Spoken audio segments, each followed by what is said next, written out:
Hey everyone, welcome back to the channel. आज हम बात करने वाले हैं मंत्रा डाओ के बारे में या फिर ओम कॉइन कह लीजिए। तो यहाँ पे बहुत ही ज़बरदस्त इंसिडेंट हुआ है। यहाँ पे ज़बरदस्त क्रैश हुआ है वो कॉइन।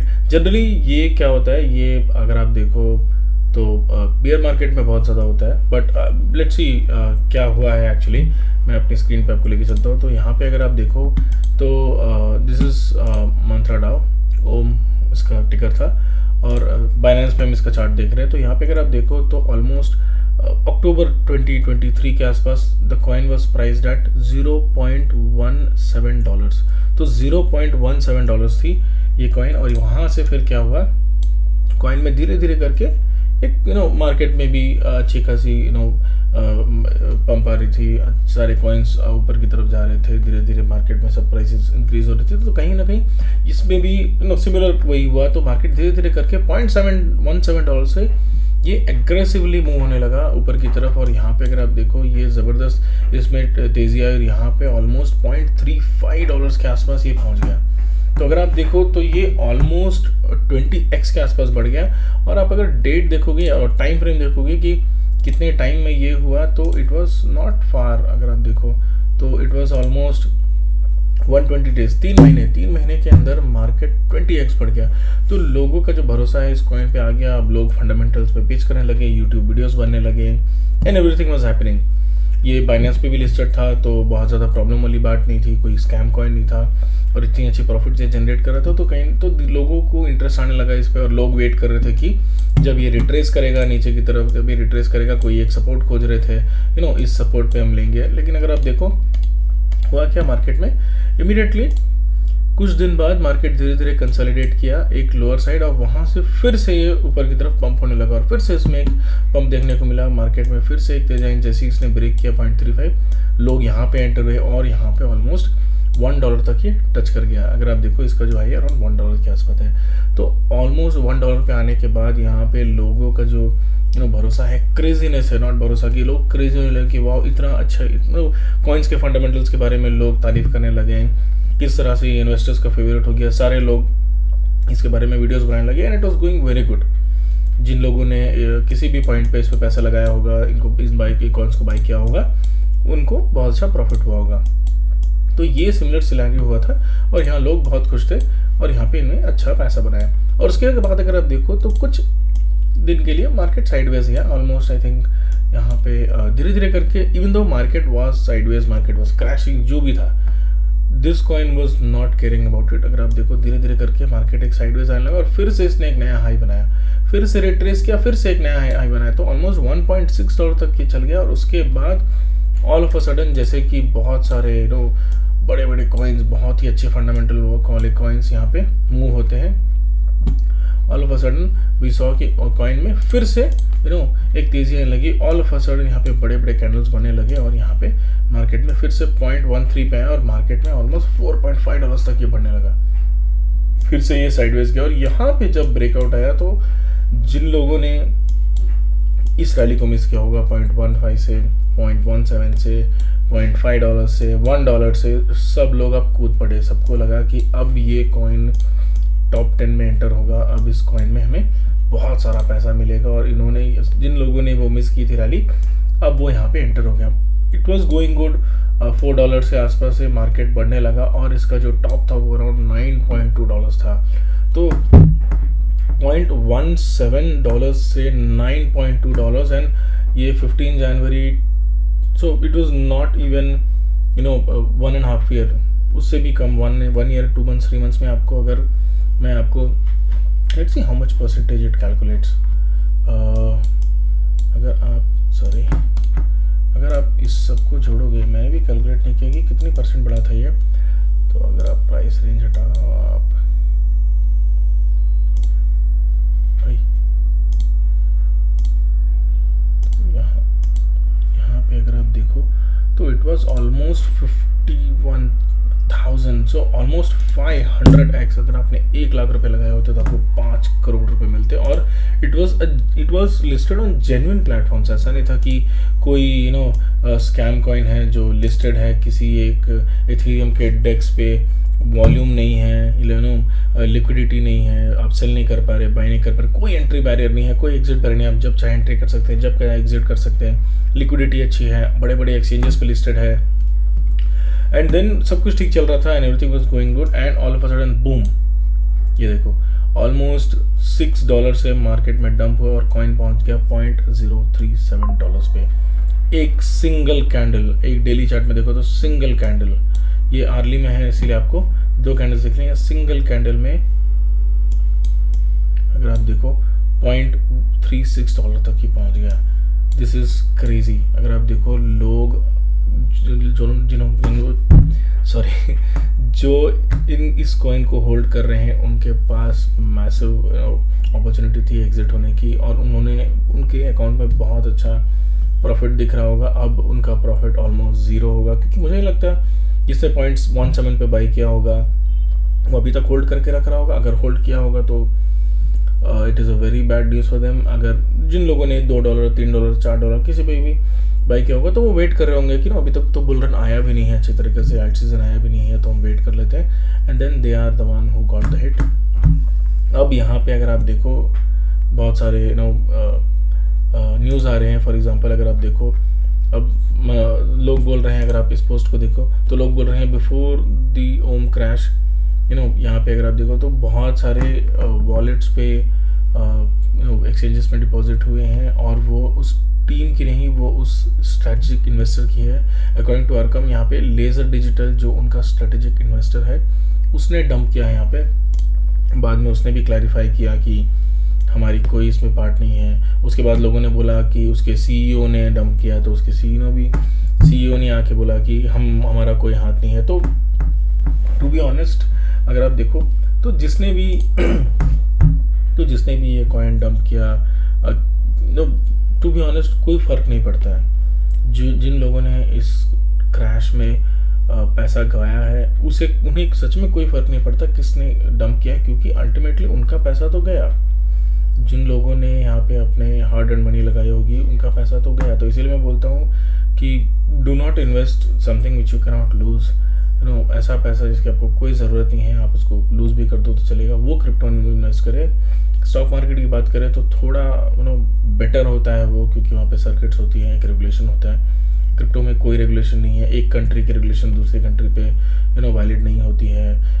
इंडिया में खास करके अगर आप देखो तो रेगुलेशंस तो कुछ है ही नहीं। खास करके लोग यहाँ से जब लोग ट्रेड करते हैं तो गवर्नमेंट जो ट्रेड कर रहे हैं उनकी स्क्रूटनी, उन पे टैक्स लाना, उनको फाइन डालना, उनके अकाउंट फ्रीज करने में ज़्यादा इंटरेस्टेड है रादर देन एक्सचेंजेस के पीछे पड़ना। अभी तो FIU का रजिस्ट्रेशन हुआ है, अब पता नहीं इससे कुछ फ़र्क पड़ेगा भी कि नहीं, बट अल्टीमेटली जो प्रॉब्लम है वो इन्वेस्टर्स को ही पड़ रहा है। तो इसीलिए I tell you one lesson from this what you should learn is, अगर आप देखो यहाँ पे मेजॉरिटी जो इन्वेस्टर्स है वो बिटकॉइन में पैसा लगाते हैं। बिटकॉइन में पैसा क्यों लगाते हैं? अगर आप देखो बिटकॉइन इज सिटिंग एट $85,000, जो मार्केट कैप है $1.6 ट्रिलियन का है। अगर आप बिटकॉइन की डिस्ट्रीब्यूशन देखो तो यहाँ पे इट इज़ अगर सर्कुलेटिंग सप्लाई और टोटल सप्लाई देखो तो ऑलमोस्ट सेम ही है, लेकिन बहुत सारा जो पैसा है वो डिस्ट्रीब्यूटेड है। यहाँ पे एक पर्टिकुलर एंटिटी के पास पैसा नहीं है, कोई इसकी टीम नहीं है, कोई इसका फाउंडर नहीं है। तो फॉर एग्जांपल अगर आप मंत्रा या किसी भी अलग कॉइन के बारे में बात करो इंक्लूडिंग इथेरियम, तो वहाँ पे एक फाउंडर है।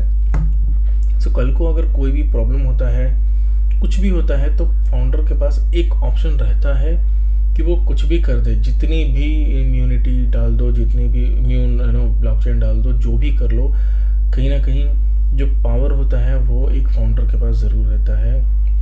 जो कम्युनिटी उसको जिसने उसको क्रिएटर जो है उसके पास एक एबिलिटी रहती है उसको कहीं ना कहीं यूज़ करने की। That is not there in bitcoin. Bitcoin में वो ऑप्शन ही नहीं है कि कोई फाउंडर ही नहीं है, किसी को पता नहीं है किसका है, बस एक डिस्ट्रीब्यूटेड लेजर है जिसको लोग यूज़ कर रहे हैं। एक इम्यून सप्लाई है, मैक्स सप्लाई है, सेल सप्लाई होगी नहीं, कोई इस पे ज़्यादा लोग, अगर आप देखो ऑर्डिनल्स भी जब लॉन्च हुआ था तो जो बिटकॉइन के डेव्स थे वो अपोज कर रहे थे कि हमें कुछ नहीं चाहिए, इस ऑर्डिनल्स में हमें नहीं चाहिए ये इसे हटाओ, वो पुश कर रहे थे कि हमें और एक रिलीज़ करे जिसमें इन ऑर्डिनल्स को हम हटा दे। तो those kind of things they were doing because they don't want people to use it as Ethereum और जितने दूसरे कॉन्सेप्ट देखो, दूसरे कॉइन्स लॉन्च करना, डिफरेंट चेंजेस करना, वो नहीं चाहते कोई चेंजेस। वो चाहते हैं कि ये एक स्टोर ऑफ वैल्यू रहे और यहाँ पे बहुत सारे चेंजेस ना हो, बेसिकली बहुत सारे चेक इन्स ना हो, बहुत सारे प्रॉब्लम्स ना हो, कोई इसको पर्टिकुलरली ओन ना करे। अगर आप देखो, लोग on one side Michael Saylor जब बाई कर रहे हैं इतनी एग्रेसिवली तो बहुत खुश है, but on the other side people are not satisfied कि एक बंदे के पास इतनी ज़्यादा सप्लाई होनी नहीं चाहिए, क्योंकि कल को अगर उसका मन, फॉर एग्जांपल उसे अगर मन किया कि मैं अपनी जो अब बिटकॉइन की होल्डिंग है उनको सेल करूं और मैं चला जाऊं किसी और सेक्टर पे, रियल एस्टेट पे, किसी पे भी, तब वो क्या करेगा, अपने बिटकॉइन होल्डिंग्स डंप करने लगेगा और ये बहुत ही बैड न्यूज़ होगी। किसी एक के बंदे के पास इतनी ज़्यादा सप्लाई होनी अच्छी नहीं होती है। वही होता है एक सेंट्रलाइज्ड कॉइन। तो यहाँ बिटकॉइन में इसीलिए लोग इन्वेस्ट करते हैं। मेजॉरिटी जब आप लोग आपको बताते हैं कि बिटकॉइन में इन्वेस्ट करो, that is because of the distribution. यहाँ पे अगर आप देखो इथेरियम है और कोई भी कॉइन है, any coin, you just pick up any coin. Doge coin जो है, doge coin is also one of the coins where की इवन दो मैक्स सप्लाई उसकी इन्फिनिटी है, यहाँ पे लोगों के पास इसकी अथॉरिटी नहीं है। बहुत ही कम लोग हैं जो इसका जो फाउंडर है उसने तो आई थिंक इसको बेच के निकल गया था वो। तो मेजॉरिटी जो है अभी डोज कॉइन में जो डेवलपर्स है, वो कंट्रीब्यूटर्स है जो, तो वो उसके फाउंडर्स नहीं है, कुछ लोग ही है जो फाउंडिंग टीम में अभी भी है, वरना बाकी सब लोग तो नॉर्मली कंट्रीब्यूट कर रहे हैं इस क्रिप्टो को। तो यहाँ पे अगर आप देखो तो doge coin is also one of them, but doge coin is not a good investment as per me. यहाँ पे बहुत ज़्यादा कुछ होने वाला नहीं है डोज कॉइन में। Bitcoin is the one which you should concentrate. इसीलिए हमेशा अपना पैसा बिटकॉइन में रखो। अगर आपको लगता है कोई भी कॉइन, इसमें कोई भी कॉइन, अगर आप करंट सिनेरियो देखो, current scenario is also like that. अगर आप देखो यहाँ पे आ जा भाई, हाँ यहाँ पे अगर आप देखो बिटकॉइन के पास, अगर आप देखो तो बिटकॉइन में इतनी अच्छी पंप देखने को मिली है। Bitcoin is still stable. यहाँ पे अगर आप देखो, अगर आपने इनिशियली 6 मंथ्स, 8 मंथ्स, 1 ईयर कहीं भी इन्वेस्ट किया होगा, लास्ट कितने साल पहले भी इन्वेस्ट किया होगा उसके पहले, तो यहाँ पे अभी भी आप प्रॉफिट में होंगे कुछ मंथ्स को छोड़ के। लेकिन अगर आप किसी भी कॉइन को देखो in comparison, I you are not in profit. तो जब इस तरह का सिचुएशन, और ये हमेशा आता है, इट्स नॉट लाइक न्यू, ये जो न्यूज़ है कि ट्रम्प का टैरिफ, ये हर साल आता है। हर साल कोई ना कोई न्यूज़ आएगा, उसकी वजह से मार्केट डंप होती है, प्रॉब्लम्स होते हैं, because you have to hold the coin. वो जो रिवॉर्ड आपको मिलेगा उसके लिए आपको पेशेंस चाहिए होता है। इसीलिए मार्केट में ये सब होता रहता है, आपको सब टेंशन लेने की ज़रूरत नहीं है। अल्टीमेटली अगर आप बिटकॉइन या कोई भी कॉइन होल्ड करते हो, I am not saying bitcoin, कोई भी कॉइन होल्ड करते हो विच इज़ जेन्युइन, वहाँ पे एक अच्छी डेवलपमेंट हो रही है, तो टेंशन मत लीजिए, धीरे धीरे करके ये वापस आ जाएगा। 6 महीने बाद मार्केट जब पीक पे होगा, एल्ट कॉइन्स ये जो आपको देख रहे हो, आप देख रहे हो आर्बिट्रम है 0.3 पे है, ये हो सकता है कि $4-5 पे ट्रेड कर रहा होगा, तब लोग ये सब भूल जाएंगे आज जो इतनी प्रॉब्लम्स हुई है। और तब अगर आपने for example, let me take a good example, ये तो घटिया है, घटिया एग्जांपल में और भी एक है विच इज़ ऑडी को अगर आप देखो $94 से ये डंप होके आया है $5.5, तो just completely waste of time. अगर आप सुई को देखो, सुई में अगर आप देखो यहाँ पे कितनी प्रॉब्लम्स हो रही है लोगों को, इतने महीने से लोग होल्ड करके बैठे हैं ऑलमोस्ट। अगर आप टॉप देखो तो जनवरी में है, अप्रैल चल रहा है, and coin is still dumping almost $5 के आसपास। तो कहीं पे भी आपने अगर इस कॉइन को परचेस किया होगा तो आप एक लॉस में होंगे। तो अगर आप यहाँ पे फॉर एग्जांपल, ये कॉइन पंप होता है क्योंकि उस पर पोटेंशियल है और बहुत सारे इन्वेस्टर्स भी यहाँ पे हैं। वॉल्यूम भी अगर आप देखो तो सुई की वॉल्यूम बहुत ज़्यादा है इन टर्म्स ऑफ ट्रेडिंग, लोग ट्रेड भी करना पसंद करें। तो कल को for example, I am just taking a random number, तो यहाँ पे अगर आप ये $40 पर चला गया तो ऑलमोस्ट $2.3 से, तो जब आप इस एरिया पे $40 पे इसको सेल करोगे और आप अपने पैसे कैश आउट करोगे, तब लोग आपको बोलेंगे कि आप लकी हो। लोग आपको ये नहीं देखेंगे कि इस पर्टिकुलर सिचुएशन जो अभी फ़िलहाल है, जहाँ पे सारे कॉइन्स डंप हो रहे हैं, हमें ये भी नहीं पता कि कल को ये कॉइन्स वापस आएंगे कि नहीं। क्योंकि अगर आप देखो सिनेरियो वैसे ही है, जब भी बेयर मार्केट एंटर होता रहता है या बेयर मार्केट आता है, जो बड़े बड़े प्रोजेक्ट्स, अच्छे प्रोजेक्ट्स है, वो अपने कॉइन्स डंप करके भाग जाते हैं। इसीलिए लोग हमेशा बिटकॉइन को बिलीव करते हैं। बहुत सारे बड़े बड़े कॉइन हमने देखे हैं। Ethereum classic was such a big coin, bitcoin cash was such a hyped coin, light coin अगर आप देखो बहुत बड़ी हाइप थी इन सब की। वो सब अभी बैठे हुए हैं, कोई फ़ायदा नहीं है। और बड़े बड़े प्रोजेक्ट्स अगर आप देखो ऐसे थी, Luna is the biggest example, लोग डंप करते हैं अपने कॉइन्स और भाग जाते हैं, ये इंक्लूडिंग अगर आप देखो मंत्रा डाओ, लोगों ने डंप किया और भाग गया। ये बेयर मार्केट में होता है, फिलहाल नहीं होता है, लेकिन शायद मंत्रा डाओ के लोगों को लग रहा है ये बेयर मार्केट है। तो लेट्स लीव द टॉपिक। तो यहाँ पे अगर आप देखो, जब आप इस एरिया में कैश आउट करोगे एनी एरिया, और आप एक अच्छा प्रॉफिट बनाओगे, यहाँ पे आप टैक्स देने के बाद भी आप एक अच्छा प्रॉफिट आपके पॉकेट में होगा। तो यहाँ से ये जो एरिया है ऑलमोस्ट, ये जो टाइम है, नॉट एरिया, ऑलमोस्ट जून 2023 से लेके यहाँ पे लेट्स से नवंबर, तो यहाँ पे 2 साल अगर आप देखोगे, अगर आपने इस पैसे को टच नहीं किया, अपने सारे इमोशंस में आप गो थ्रू करोगे, अपने आप को पेशेंटली वेट करोगे, स्ट्रैटेजाइज करोगे किस तरह का इन्वेस्ट करना है। अगर आपको पैसे की ज़रूरत भी है, आप इसको टच नहीं करोगे, कहीं और से उधार लोगे, उस लोन को चुकाओगे, and many things which you have to go through. 2 साल कोई छोटा टाइम फ्रेम नहीं होता है, बहुत कुछ चेंजेस होंगे आपकी लाइफ में, but still you will believe and you will be patient for this reward, तब आपको ये मिलेगा। लेकिन एज आई सेड, लोग बोलेंगे कि यार तू तो लकी है। तो do not worry about all those things. यहाँ पे जो भी है अपने हिसाब से चलो। हो सकता है, मैं बहुत बार ट्राई करता हूँ कि मार्केट न्यूज़ से ही दूर रहूँ, क्योंकि मार्केट में अगर आप देखो तरह तरह के न्यूज़ फ्लोट होते रहते हैं। कोई बोलता है बेयर मार्केट आ गया, अब लोग बोल रहे हैं कोई चांस ही नहीं है कि बिटकॉइन अपने फिर से ऑल टाइम हाई पे जाएगा और यहाँ से ये क्रैश होते हुए नीचे जाएगा। आई डोंट नो, किसी को नहीं पता, ये सब बैठ के लोग बोल रहे हैं। तो आई बिलीव यहाँ पे स्टिल अगला अगर आप देखो सितंबर अक्टूबर तक अमेजिंग रिटर्न्स यहाँ पे होंगे। यहाँ पे अगर आप देखो ऑलमोस्ट ये $0.3 पे अगर आप देखो आर्बिट्रम है, ऑडी है, पिथ है, फिर सोलाना है, तो इन सारे कॉइन्स में जितने भी कॉइन्स आपको ट्रू वैल्यू देते हैं, उन सारे कॉइन्स में आपको बहुत अच्छा प्रॉफिट होगा। You will have an amazing profit. Even Jupiter है, इन सारे कॉइन्स में अगर आप देखो, जुपिटर को अगर आप देखो, ये सोलाना का डेक्स और हम 0.03 के आसपास है। आई एम श्योर कि यहाँ पे ये कम से कम अराउंड $7-8 तक आपको देखने को मिलेगा। ये पम्प्स बहुत क्रेजी होती है, एक 2-3 स्पाइक में आके निकल जाती हैं, ये 2-3 दिन ये सस्टेन करेंगे, उसके बाद एक एग्रेसिव क्रैश आएगा। लेकिन जो प्राइस है वो ज़रूर टच होता है। अगर आप देखो कॉइन इस तरह धीरे धीरे मूव करती है, धीरे धीरे मूव करने के बाद एक सडन स्पाइक आता है, सॉरी टेढ़ा हो गया, कॉइन धीरे धीरे मूव करती है और एक सडन स्पाइक आता है। उस स्पाइक में अगर आप देखो तो कॉइन $10-12-13 छुएगा और उसके बाद ये एग्रेसिवली क्रैश होते हुए आता है। हमने बहुत सारे एग्जांपल देखे हैं इसके। अगर आप सोलाना को ही देखो, सोलाना का अगर आप देखो इस तरह के इस तरह के स्पाइक्स 182 से निकला और यहाँ पे ये चल गया 291 पे। So such a big increase in price.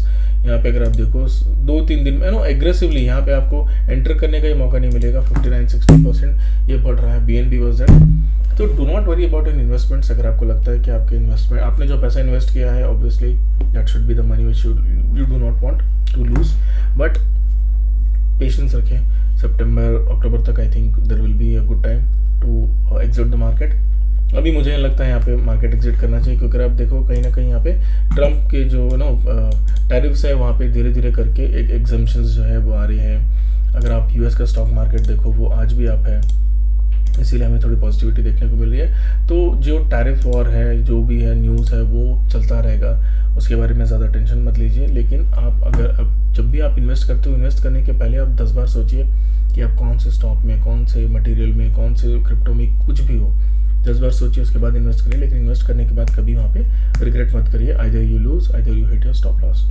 So that is all for today. अगर आपको इस तरह का कंटेंट अच्छा लगता है तो please do subscribe to the channel. Thank you.